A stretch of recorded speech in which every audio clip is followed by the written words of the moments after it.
nice ideal temperature today. Almost feels like springtime.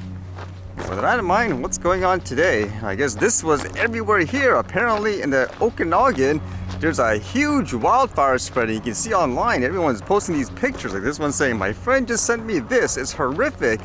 A bunch of other ones, people saying here, the McDonald Creek wildfire has jumped Okanagan Lake into Kelowna. Hundreds of residents along Clifton Road in Kelowna are packing up and leaving. Non-stop, look at all the devastation and the fires. What's going on, huh? There was a bunch of warnings and stuff, as you would expect anyways. For example, this one says, evacuation order, leave the area immediately, follow the directions of emergency officials and evacuate. Do not return home until the evacuation order has been rescinded. Who would imagine this would happen just like that out of nowhere, especially during the times when it feels like the temperature's going lower? Shouldn't it be the other way around? There are some remarkable videos too. For example, there were these ones posted which seemed like there were people on a boat, and you can see how fast the fires are spreading just because of things like the wind and all that. Can you imagine that? I'm just thinking about the smoke too. And with that thought, there's other videos posted by people when they're on land. Imagine just standing there and watching the flames, I guess, rise non-stop. When you get out of the area, you can see it just sounds like some people are in complete shock. With that thought, I would imagine even if the fire isn't affecting you specifically, the smoke would travel. Like here, it shows how the smoke is just covering everything like the traffic lights, and they say employees and stuff, they've left the area. I don't know if the smoke will actually travel far enough to here, for example, for it to be seen, but I guess we'll have to wait and see. It makes you wonder again, what is going on? With the fire, actually, one thing that was interesting is, as you guys know, here in Canada, various platforms like Meta, that runs things like Facebook, for example, are banning news from Canadian providers just because of things like the new regulation. And because of this fire, this one says, Canada demands Meta lift ban on news to allow fires info to be shared. A Canadian government minister on Friday demanded that Meta lift the ban on Canadian news from its platforms to allow people to share information about major forest fires in the west of the country. Transport Minister Pablo Rodriguez told a briefing that the ban was, quote, unacceptable. Meta started blocking news on its Facebook and Instagram platforms for all users in Canada earlier this month in response to a law requiring internet giants to pay for news articles.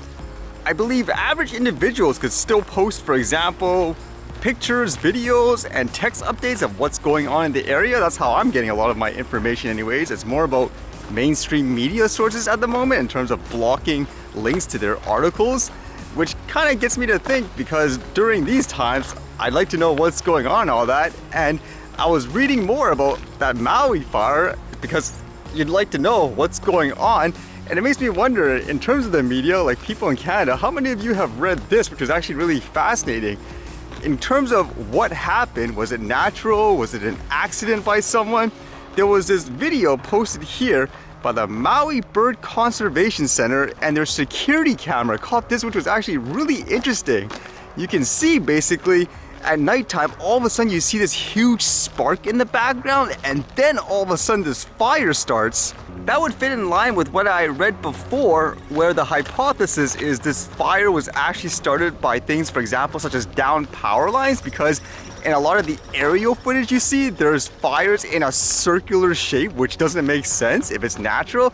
And with this video as well, they say the camera cut off and then instantly, I guess the power generators or whatever, the emergency supplies, they came up, which would fall in line with that, where it had something to do with the power lines. And here, there's clear evidence, obviously there's a spark, so that would actually more fit in terms of what happened versus something natural. So it makes me think, like in this case here, let's just say if you're in Canada, have you actually read stuff like this in the mainstream sources? So are they doing, let's just say, a thorough job in trying to investigate what is going on, like with these fires, especially here now? Who knows? Will I have to evacuate too, even though we're so far away right now? Or is something gonna happen here too?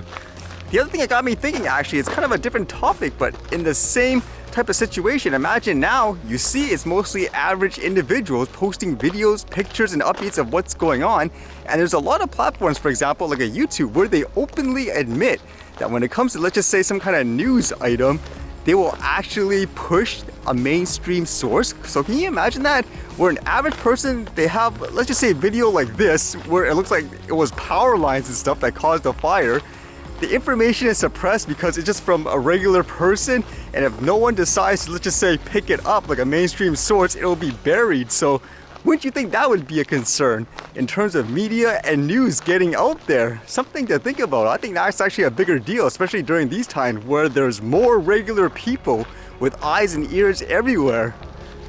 With that thought, I guess the news about destruction continues today, even when I was reading things about drones, for example. How about this one? This one says, Ukraine brings war to Putin's door as, quote, powerful drone attack rocks central Moscow. Residents in Moscow were woken up by a powerful explosion after the Ukrainian drone was shot down over the city center on Friday morning. Video footage published by Russian media outlets show thick smoke rising next to the skyscrapers in the capital.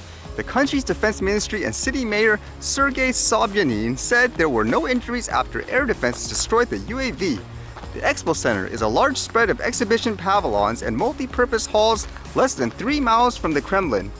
Earlier reports suggested the drone had come close to the 1,226 feet Federation Tower, the Russian capital's tallest tower, part of the business and residential skyscraper zone previously targeted. A resident named Maria said, "We live in the tower opposite of the 68th floor. We heard a bang and saw a flash." If it's not wildfires per se, it's people intentionally blowing each other up in these cases, I guess. All I want to do, for example, is just capture scenery and stuff with the drone. Then again, there's some people that want to use it as a weapon. Never ending, I guess, huh?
Alright, see you guys later.